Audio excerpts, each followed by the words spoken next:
Hello, my name is Kamari Forrest, and I will be talking about mass communication and how to effectively communicate. This is for my Introduction to Communications class. I was originally born in Saginaw, Michigan, but I have been living here in Texas for about 8 years now. This will be my sophomore year, and I plan on getting my associate's degree at Carroll College. I plan on also getting my bachelor's degree after my 4 years majoring in psychology, and the career choice that I'll be going into is social work. Some strengths that I have in communicating would be my ability to effectively communicate and project my voice.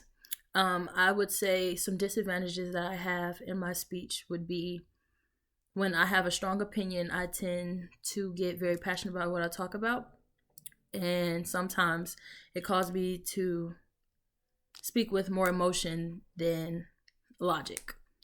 The topics that I will be talking about today will be culture, nonverbal communication, and mass communication. Culture, in culture, a collectivist is basically like being able to help the well-being of an entire group. Everybody working together for just for everybody. So, like, say a church, putting in money into the church and being able to help fund the church, help fund people who don't have money. Like, it's being able to help everybody all at one time. Whereas an individualist is like a track runner being able to run their personal event and meet their personal goals and just do things to help them in their well being. Culture impacts the way that I see the world and communicate with others by respecting elders, being polite and direct. Growing up, like I said, I've had to understand that I have to show direct eye contact. I have to be able to listen, take in what's being told, and then without emotion, just do what has to be done. Um, when communicating, I know that sometimes I am extremely opinionated. I can be very passionate sometimes and outspoken. Some people that kind of affected me and had a positive effect in that role in my life would be Oprah Winfrey, Rosa Parks, and Angel Reese. Angel Reese is a basketball player now in the WNBA. She played for LSU. She faced a lot of criticism while getting to where she is now, and she was still able to be a positive role model to women like myself. While culture has a lot to do with the person or individual communities, nonverbal communication is important because you can see how to effectively have eye contact, how body language plays a big role in how people take what you're saying and your tone of voice.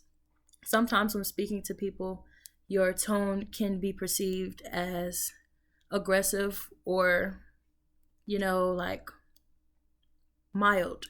And depending on who you're talking to and what you're talking about, that actually really, really matters.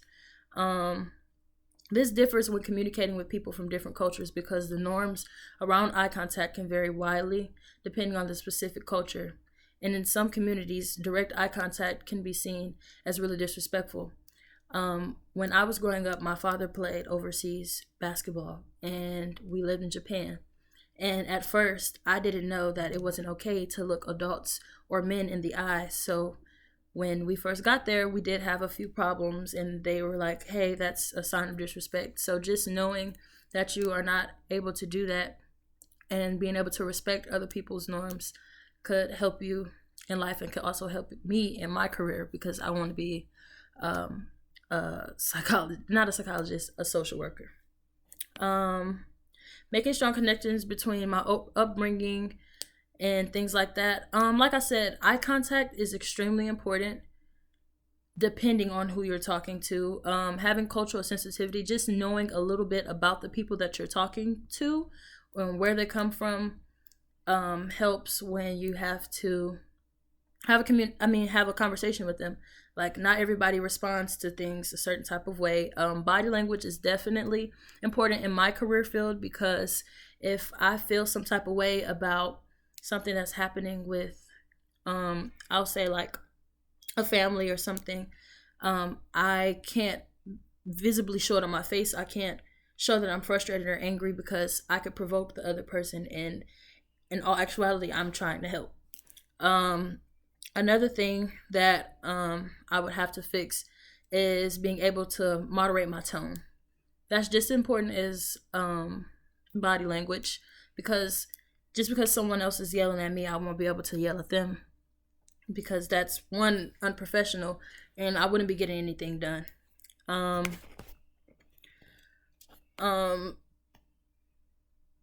For mass communication, culture and shapes help people see and hear and reading and mass communication, influencing everything from content and style of message to syllables and imagery used.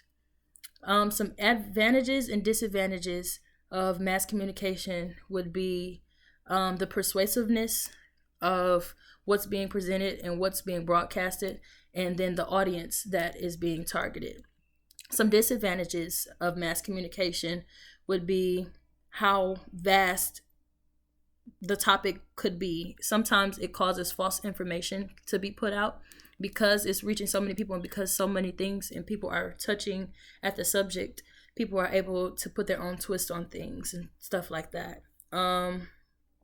Some examples of where these things can be found is Instagram Reels, Instagram in general, TikTok, Snapchat.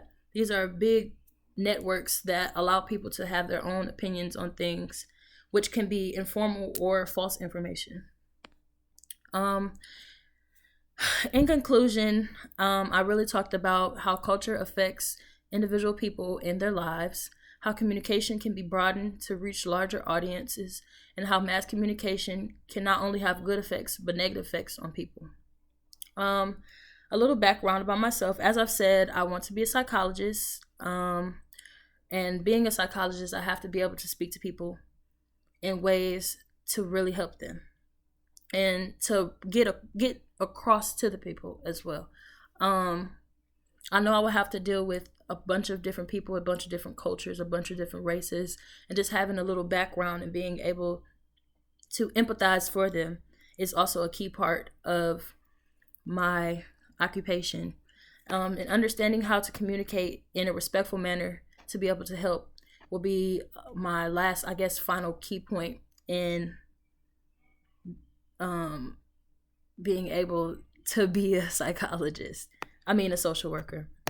In closing, talking about mass communication, you can learn to see how it affects different cultures and help you not be ignorant to verbal cues or other cultures and races. It also helps you connect and grow as a whole. Thank you.